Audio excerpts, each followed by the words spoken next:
Ugh. Hey there, Swan here, and I wanted to talk to you about my latest single, Your Crazy Matches My Crazy.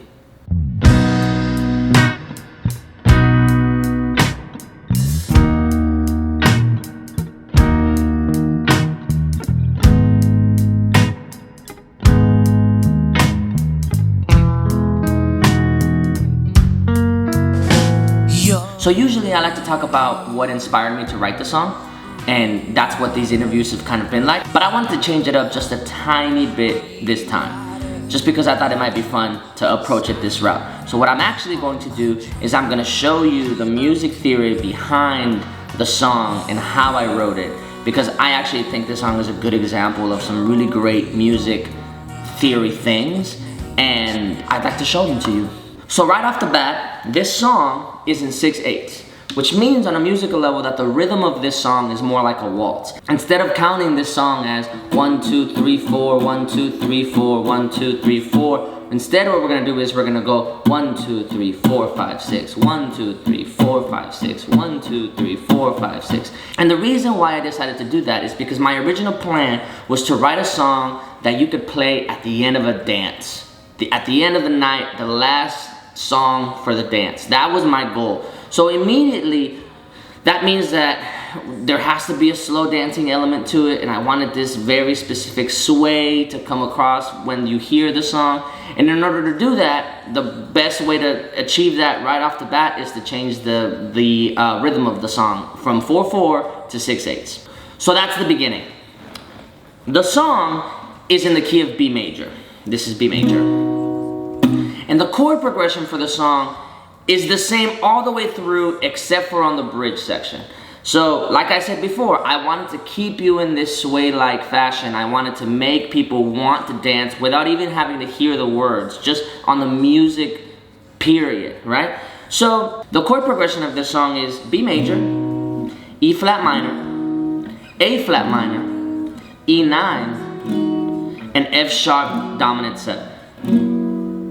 Now I know that sounds like a lot of information and it's like really nerdy music things, but all you really have to know about everything that I just said is that that chord progression is very circular and it resolves into itself extremely well. When you hear it, it makes you want to have this sway that I was talking about earlier, which is again crucial, it's very important. And then two, it just makes it very, very listenable. It makes it very sweet and lovely to hear. When you hear those chords in that order kind of go in circles, it kind of makes you start to feel like you're in this dream-like state. And that happens on a musical level, not on a songwriting level, not lyrical level, just on a pure musical level. When you hear it, that's what should come to mind. That's what your emotions should start to, tinker around with, is this.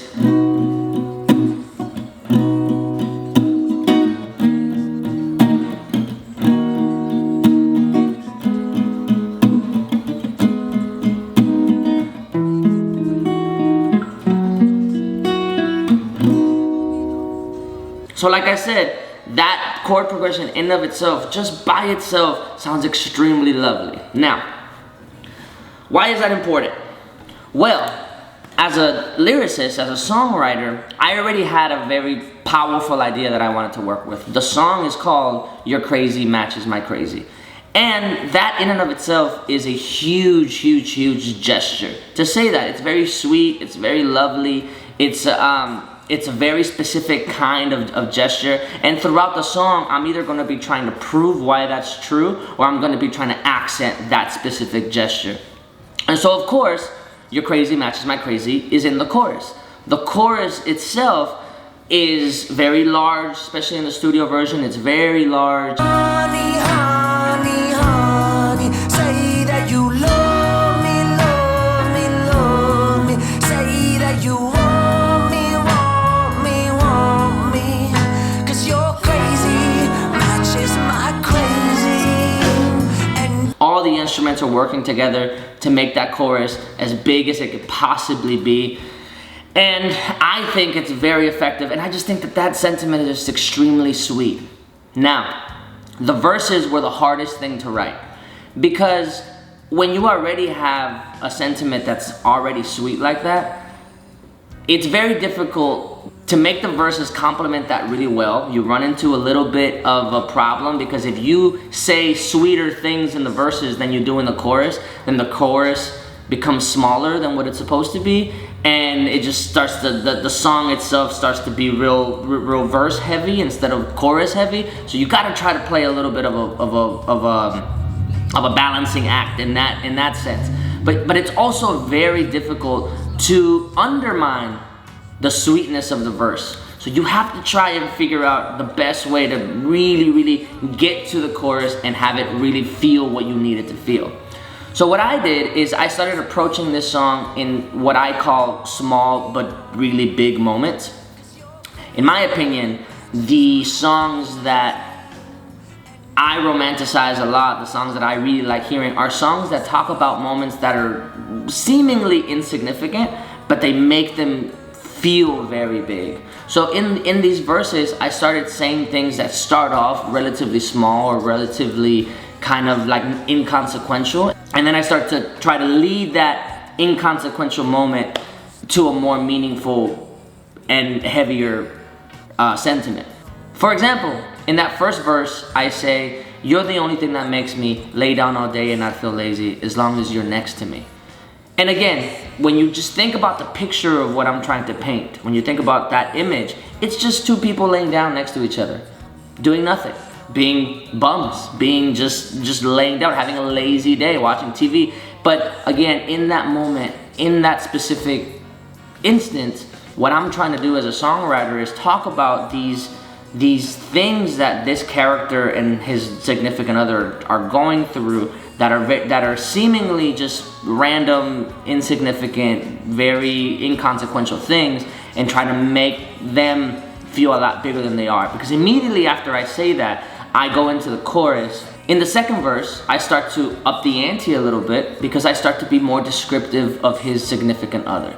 You're stubborn and you're reckless, yet you still leave me breathless.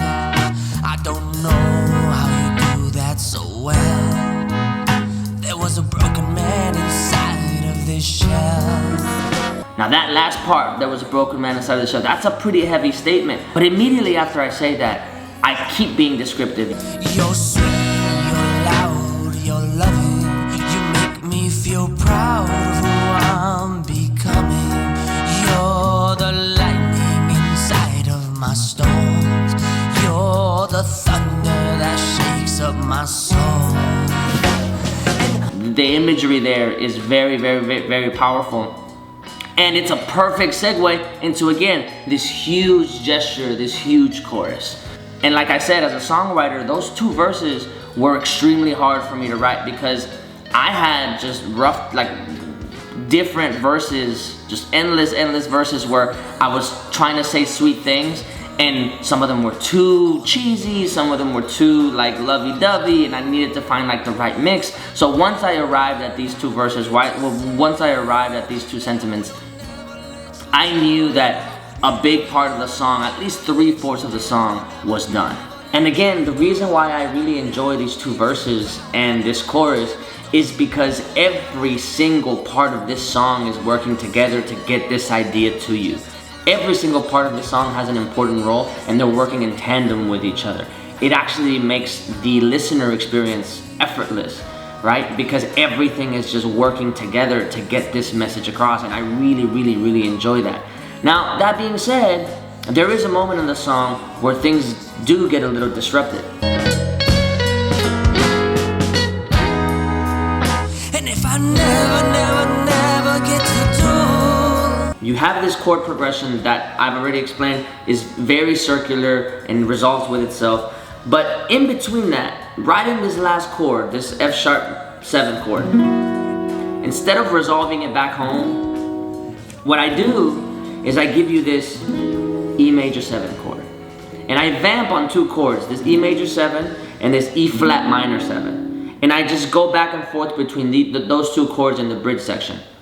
And the function of that chord, that major 7 chord, in relation to the chord progression, is to suspend the listener from that chord progression, to add a disruption. Now, as a songwriter, that's very important.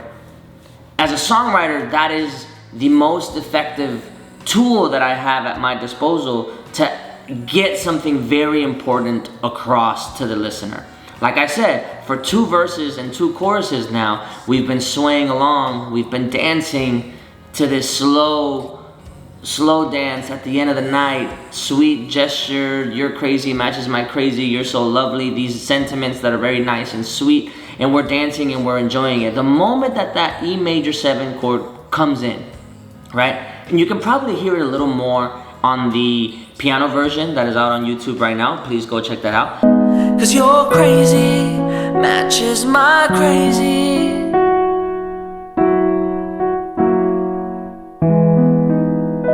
But when that E major 7 chord really comes in, it really kind of like takes you out of that daydream state that that song kind of puts you in. And it's very effective. The ear immediately perks up whenever that happens. So as a songwriter, as a lyricist, I'm writing and I get to that point and I tell myself, okay, now I've got a real job to do. Because if I just spent 3/4 of this song telling you nice things, telling you sweet things, and then this big gestural idea of your crazy matches my crazy, then when this bridge section hits, I have to do something very, very, very, very deliberate.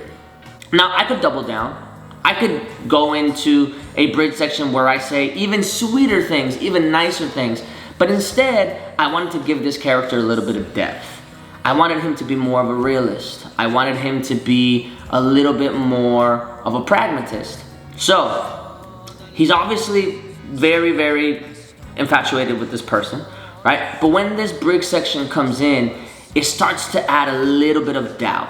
And if I never, never, never get to do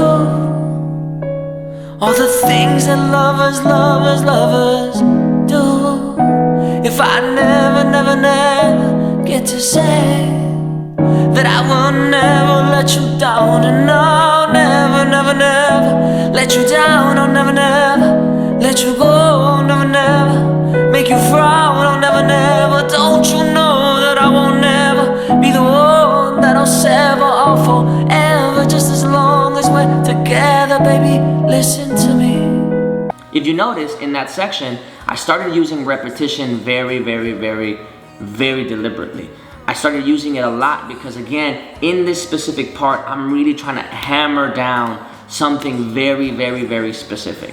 I'm trying to hammer down the fact that this character is having, maybe not doubts, but he's being a realist. There may be a chance that I never get to show this person how lovely I think that this person is, how amazing I think they are, and I may never get a chance to actually say and express the sentiment of your crazy matches my crazy, which is a real feeling. And because on a musical level, when that chord comes in, it suspends you from that daydream, it makes it even more powerful for me to say that this person's aware of the fact that this may never happen, that this is still, in some way, shape, or form, not necessarily the sweetest sentiment ever, but more so like, I really feel this way, but I also want to be a realist about it and things may happen, right? I use repetition a lot in the bridge section, and my rhyming pattern starts to get very, very, very deliberate. I'm not gonna go into the nerdiness of what that means poetically or what that's called. But I think it's very effective because I start singing faster. The cadence of what I'm singing, it does become faster. And because I'm vamping on these 2 chords, it's like everything that I'm saying is suspending in the air and creating a lot of tension.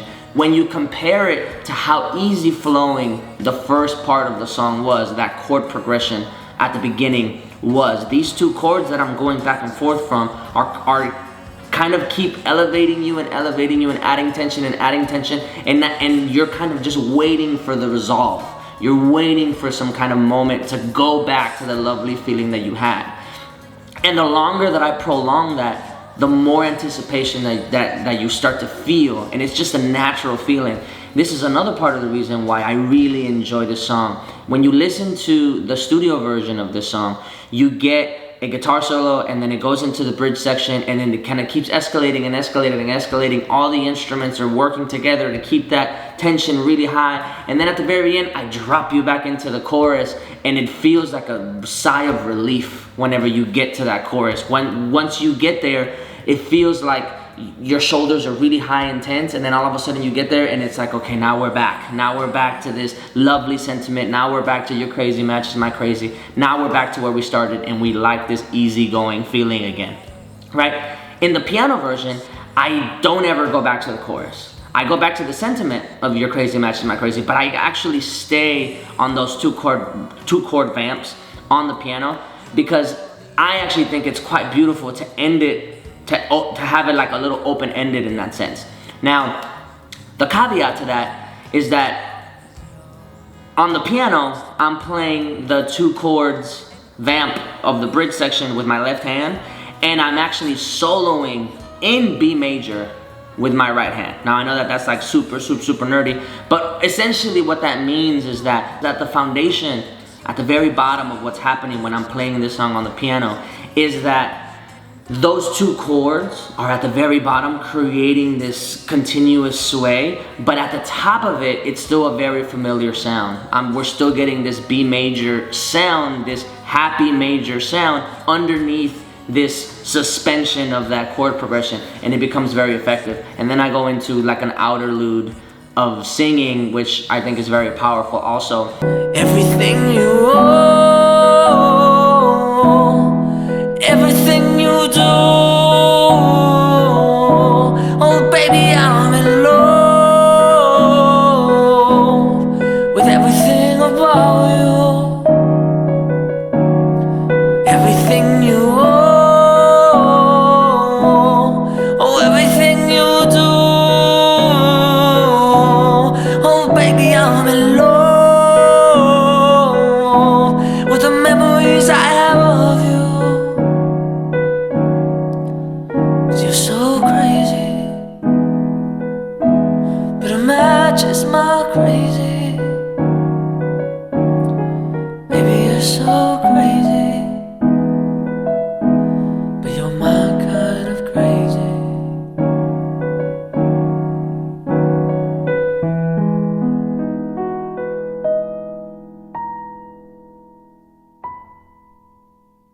But that's essentially it. I hope I didn't bore you too much with like the technical jargon of what it means to be a songwriter or a musician. I hope that I didn't lose you too much.